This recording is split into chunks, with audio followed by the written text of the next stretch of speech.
नमस्कार, स्वागत करती हूँ आप सभी का भारत 24 पर। मैं हूँ आपके साथ पूर्णिमा मिश्रा और वक्त है वंदे भारत का। वंदे भारत में आज जिन खबरों पर नजर रहेगी, सबसे पहले बात प्रधानमंत्री नरेंद्र मोदी की करेंगे, जो कि आज झारखंड पहुंचे थे। बिरसा मुंडा के जन्मदिन पर पीएम मोदी ने आदिवासी समाज को सौगात दी। माना यह जा रहा है कि इस सौगात का असर चुनाव पर देखने को मिल सकता है। इसके साथ ही वर्ल्ड कप के सेमीफाइनल की बात होगी, जहां पर इस वक्त एक पारी खेली जा रही है और भारत ने न्यूजीलैंड के सामने 398 रन का टारगेट दिया है। लेकिन इस वर्ल्ड कप में ऐसे कई सारे विवाद हुए। साथ ही पाकिस्तान के पूर्व क्रिकेट खिलाड़ियों के बेहुदा राग के बारे में भी आपको बताएंगे। अपडेट क्या है उस पर नजर रहेगी। और तीसरी खबर, बात होगी टीएमसी की फायरब्रांड सांसद महुआ मोइत्रा की, जिनकी मुश्किलें लगातार बढ़ती जा रही हैं। और इसी बीच महुआ के कभी खास दोस्त रहे जय आनंद देहाद्राई ने टीएमसी सांसद को लेकर नए दावे कर दिए हैं। देहाद्राई ने लिखा है कि जब याददाश्त वापस लौटेगी तो 2 करोड़ रुपए मिल जाएंगे, मगर रोलेक्स और फर्नीचर नहीं मिलेगा। यह आरोप क्या है, आपको तफसील से इसकी जानकारी भी मैं देने वाली हूं। लेकिन सबसे पहले बात करेंगे प्रधानमंत्री मोदी की। आज झारखंड ने अपना 23वां स्थापना दिवस मनाया और आज ही धरती आबा यानी कि भगवान बिरसा मुंडा की जयंती है।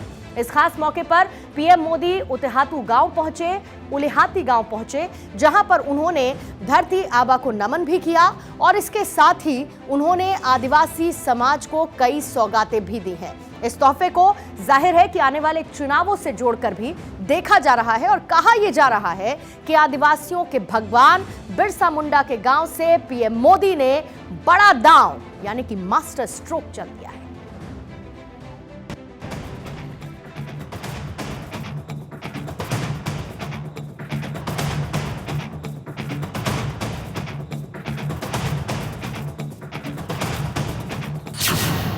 बिरसा मुंडा का गांव, आदिवासियों पर दाव। झारखंड में कार्यक्रम, चुनावी राज्यों पर नजर। एमपी, छत्तीसगढ़, राजस्थान, आदिवासी किसके साथ? झारखंड का उलिहातू गांव, आदिवासी समाज के भगवान बिरसा मुंडा की जन्मस्थली। इस गांव का पहली बार किसी प्रधानमंत्री ने दौरा किया। इस दौरे को मास्टर स्ट्रोक माना जा रहा है। ऐसा क्यों, वो आपको बताएंगे। लेकिन पहले आपको बता दें कि इस अहम दिन पर प्रधानमंत्री नरेंद्र मोदी ने आदिवासी समाज के लोगों के लिए सौगातों की बौछार लगा दी। आदिवासी कल्याण के लिए पीएम मोदी ने 24,000 करोड़ रुपए की सौगात दी। इस मौके पर पीएम मोदी ने भारत के 4 अमृत स्तंभ को बताया।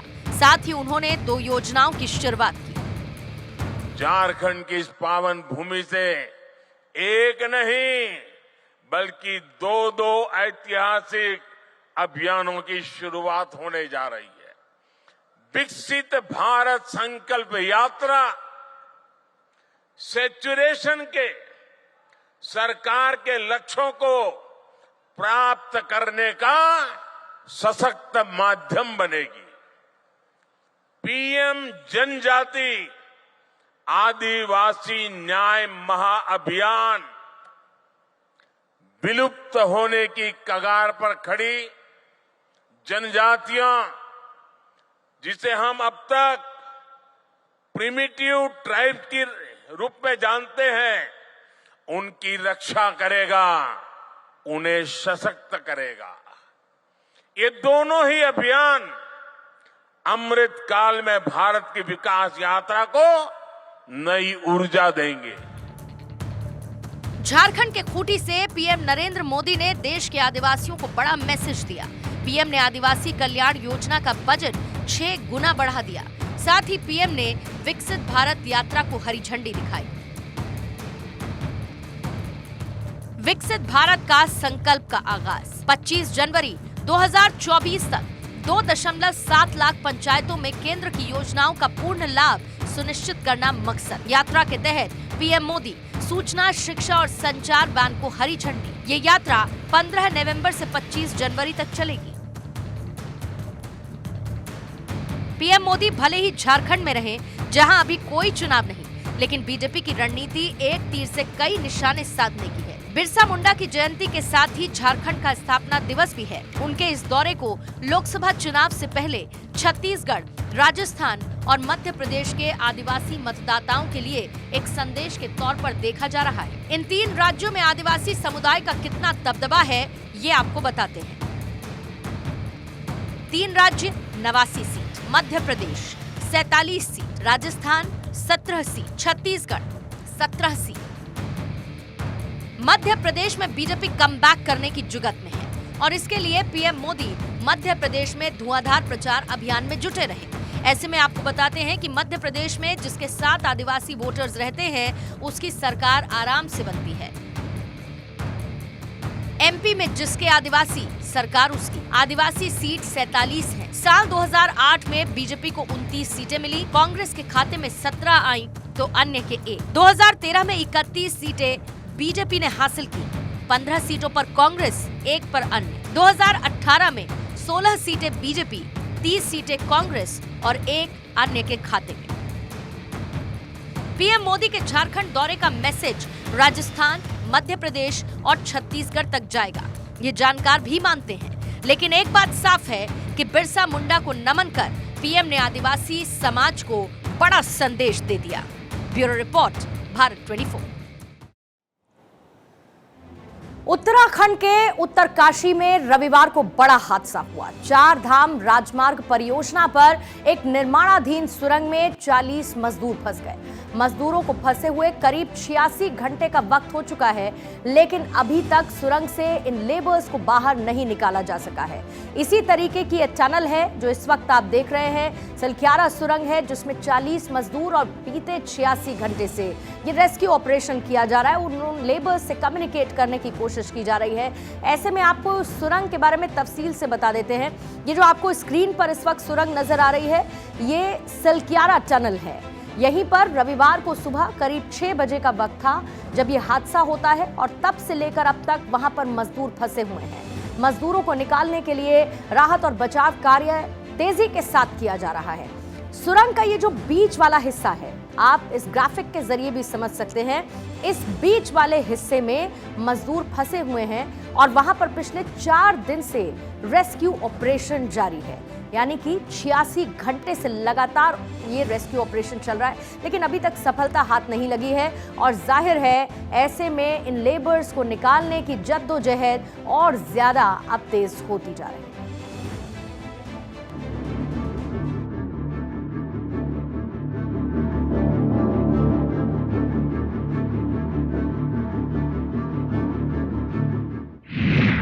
उत्तरकाशी टनल में मजदूरों की जिंदगी मौत की जंग।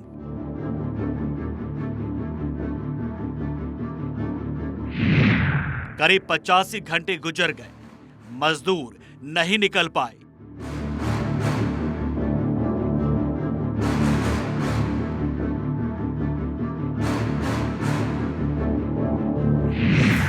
चार दिन 40 जिंदगी, मजदूरों का फूटा गुस्सा।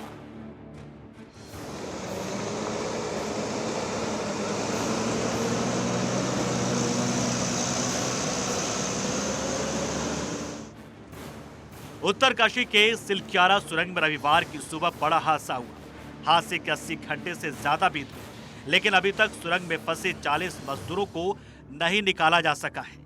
वक्त जैसे जैसे बीत रहा है, मजदूरों का धैर्य टूट रहा है।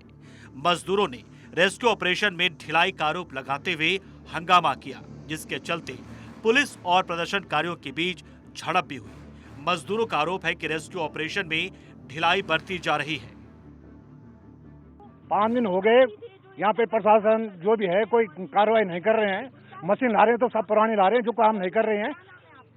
इसलिए जो है लोकल जनता वो कर रहे हैं कि भाई मशीन मंगाओ, मशीन लाओ, ये उनको बाहर निकालो किसी भालों से। एक मशीन मंगाई और वो खराब हो गई। अभी बैकअप के लिए उनके पास कुछ भी नहीं है। अभी बोले दिल्ली से मशीन आई, कितना टाइम दिल्ली से यहाँ मशीन आते आते लगेगा? और इनका कोई सिस्टम समझ में नहीं आ रहा सर। एक से ये टीमें आ रही है यहाँ पे, कौन क्या कर रही है? जा रही है कंपनी अंदर में, एक मशीन घुसा रही है, आ रहे बाहर, बोला सक्सेस नहीं है, सक्सेस नहीं है।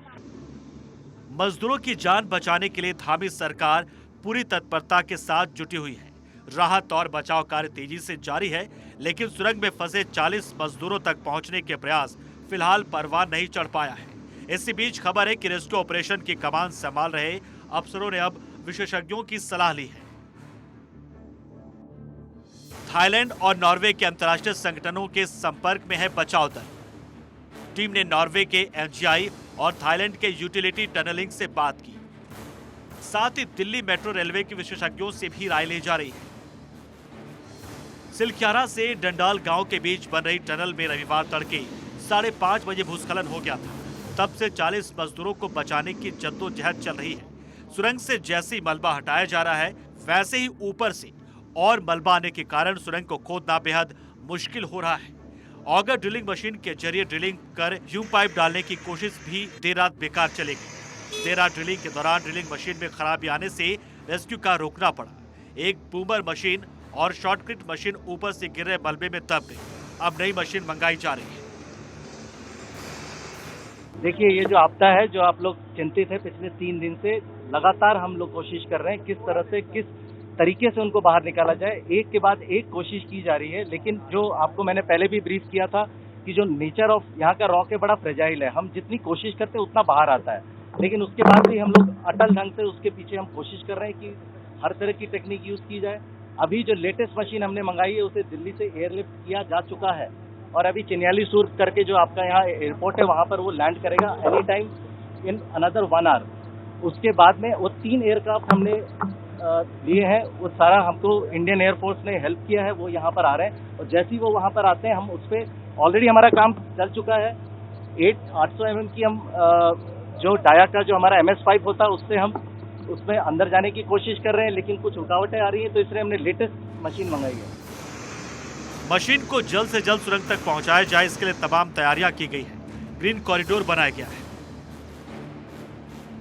वर्तमान में अपडेट यह है कि यहाँ पे एक अधिक क्षमता की ड्रिलिंग मशीन की आवश्यकता पड़ने पर एयरफोर्स के जो विमान हैं उनके माध्यम से वो मशीनें यहाँ भिजवाई जा रही हैं और प्रशासन द्वारा इसमें एक उनको तुरंत यहाँ पे पहुँचाने के लिए ग्रीन कॉरिडोर की व्यवस्था की गई है, जिससे जल्दी से जल्दी वो मशीनें यहाँ पहुँचें और जो रेस्क्यू का अभियान अभी चल रहा है इसको और गति प्रदान की जा सके।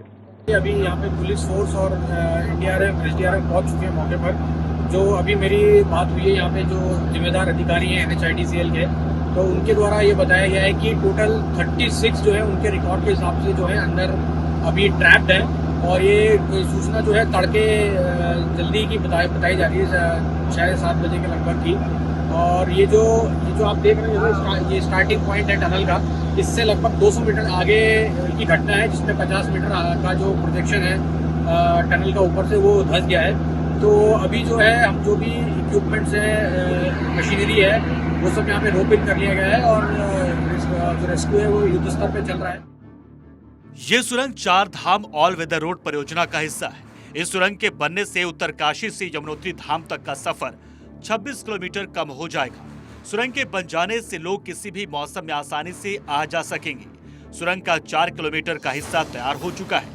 पहले इस टनल का काम सितंबर 2023 में पूरा होना था, लेकिन प्रोजेक्ट में देरी हो गई है। अब इसे मार्च 2024 तक पूरा करने का लक्ष्य रखा गया है, मगर इस हादसे के बाद माना जा रहा है कि इस प्रोजेक्ट में और भी देरी हो सकती है।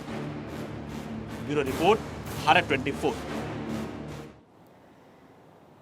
तो रेस्क्यू शुरू हुए 4 दिन हो चुके हैं और अब जाकर विदेशी मदद मांगी गई और ऐसे में सवाल उठने भी लाजमी हैं।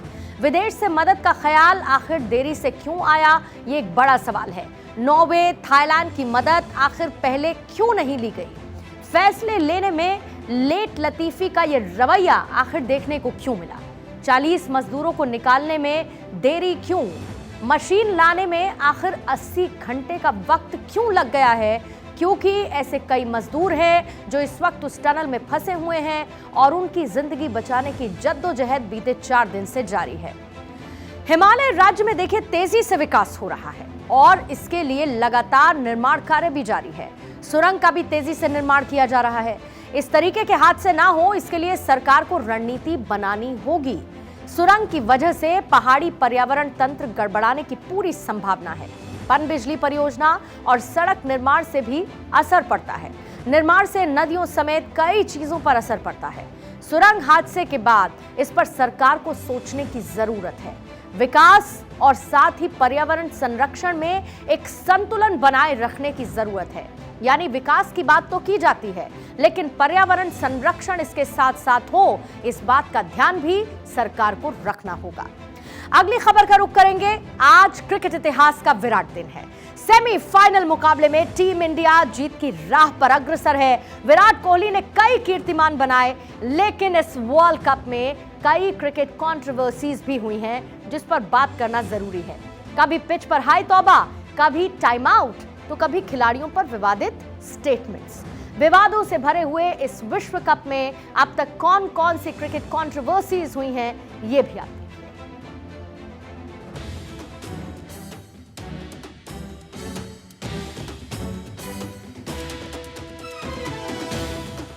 40 मैच 5 बड़े विवाद। विश्व कप में क्रिकेट कंट्रोवर्सी, कभी पिच पर हाय तौबा, कभी टाइम आउट, कभी खिलाड़ियों पर विवादित कथन। अब तक इस वर्ल्ड कप में रनों का मार लगा, विकेट धुआंधार गिरा। टीम इंडिया हो, कीवी टीम हो, प्रोटियाज हो या फिर कंगारू, सभी टीमों ने अब तक अपना बेहतरीन प्रदर्शन किया। लेकिन इस विश्व कप में विवादों ने भी अपना खूब खेल दिखाया। सबसे पहले सबसे ताजा क्रिकेट कंट्रोवर्सी की बात करते हैं, जो पहले सेमीफाइनल में देखने को मिला। भारत और न्यूजीलैंड के बीच मैच शुरू होने से पहले पिच को लेकर हंगामा शुरू हो गया। दावा किया गया कि वानखेड़े स्टेडियम की पिच को बदल दिया गया है और बीसीसीआई ने आईसीसी की अनुमति लिए बिना पिच को बदला। और ये दावा किया गया ब्रिटिश वेबसाइट डेली मेल की एक रिपोर्ट में, जिसमें कहा गया कि सेमीफाइनल अब उस पिच पर होने वाला है जिसका उपयोग पहले ही 2 बार किया जा चुका है। ऐसे में स्पिनर्स को मदद मिल सकती है। रिपोर्ट के मुताबिक वानखेड़े स्टेडियम में होने वाले सेमीफाइनल के लिए पिच नंबर 7 का इस्तेमाल होना था, जिस पर इस वर्ल्ड कप में अब तक कोई मुकाबला नहीं खेला गया। लेकिन पिच नंबर 7 की जगह पिच नंबर 6 का इस्तेमाल मैच में किया जाएगा। पिच को लेकर जैसे विवाद हुआ, बीसीसीआई ने भी आनन फानन में इस पर जवाब दिया। बीसीसीआई के एक प्रवक्ता ने इस पूरे मामले पर कहा, आईसीसी का स्वतंत्र पिच सलाहकार मेजबान और आयोजन स्थलों के साथ उनका प्रस्तावित पिच आवंटन पर काम करता है। ये पूरी प्रक्रिया टूर्नामेंट के आयोजन के दौरान जारी रहती है। आईसीसी के नियम में कहा गया है कि ये कोई जरूरी नहीं है कि नॉकआउट मैच फ्रेश पिच पर खेले जाए। वैसे आईसीसी अपेक्षा जरूर रखती है कि जिन मैदानों को नॉकआउट मैचों की मेजबानी सौंपी गई है, वे उस मैच के लिए सबसे बेस्ट पिच मुकाबला कराएं। एक तरफ पिच को लेकर कंट्रोवर्सी हुई, तो दूसरी तरफ पाकिस्तान के 2 पूर्व क्रिकेटर की बेहूदगी भरे कथन ने सबका ध्यान खींचा। पहले अब्दुल रज्जाक ने ऐश्वर्या राय को लेकर अभद्र टिप्पणी की, तो उसके बाद पूर्व पाकिस्तानी कप्तान इंजमाम उल हक ने हरभजन सिंह को लेकर विवादित बोल बोले। जो ऐश्वर्या राय पर की गई टिप्पणी है, ये सिर्फ 3 क्रिकेटर की पोल नहीं खोलती, ये पूरे पाकिस्तान की उनकी जहनियत की पोल खोलती है। हालांकि जब रज्जाक के कथन पर उनकी किरकिरी होने लगी, तो उन्होंने माफी मांगी। पाकिस्तान के पूर्व तेज गेंदबाज ने सवाल उठाए। विश्व कप के दौरान एक और कंट्रोवर्सी जो सबसे ज्यादा चर्चा में है, वो है श्रीलंका के खिलाड़ी एंजेलो मैथ्यूज को टाइम आउट दिया जाना। 6 नवंबर को श्रीलंका बांग्लादेश के बीच हुए मैच में एक ऐतिहासिक घटना हुई थी। इस मैच में श्रीलंका के बल्लेबाज एंजेलो मैथ्यूज को बल्लेबाजी के लिए आने में 2 मिनट से ज्यादा समय लगाने के कारण बिना गेंद खेले ही पवेलियन वापस लौटना पड़ा था। उन्होंने क्रिकेट इतिहास का पहला और एकमात्र टाइम आउट खिलाड़ी बनने का अनचाहा तमगा भी हासिल किया था। मैथ्यूज ने अपने हेलमेट का स्टेप टूटने के कारण स्ट्राइक लेने में देरी की। उन्होंने इसके लिए अंपायर से खूब बहस भी की। वह अभी भी खुद को इस मामले में पीड़ित बता रहे हैं। उधर मैथ्यूज के खिलाफ टाइम आउट की अपील करने वाले बांग्लादेशी कप्तान शाकिब अल हसन भी अपने फैसले को अब तक सही बताते रहे। क्रिकेट जगत भी इस विवाद में बटा हुआ है। कोई मैथ्यूज के पक्ष में है, तो कोई शाकिब को सही ठहरा रहा है। श्रीलंका टीम का इस बार विश्व कप में बेहद ही खराब प्रदर्शन रहा है। एक तरफ खिलाड़ियों का खराब खेल, दूसरी तरफ पूरे क्रिकेट बोर्ड को भंग कर दिया जाना। श्रीलंका के क्रिकेट पर डबल प्रहार हुआ है। पहले टीम के खराब प्रदर्शन के बाद श्रीलंकाई क्रिकेट बोर्ड के सभी सदस्यों को बर्खास्त कर दिया गया था। बीते 7 नवंबर को श्रीलंका बोर्ड के सभी अधिकारियों को बर्खास्त कर दिया था। उसके बाद श्रीलंका क्रिकेट बोर्ड को आईसीसी की ओर से निलंबित कर दिया गया। श्रीलंका बीते 4 सालों में आईसीसी से सस्पेंड होने वाला दूसरा देश बना है। Bureau report, Bharat 24।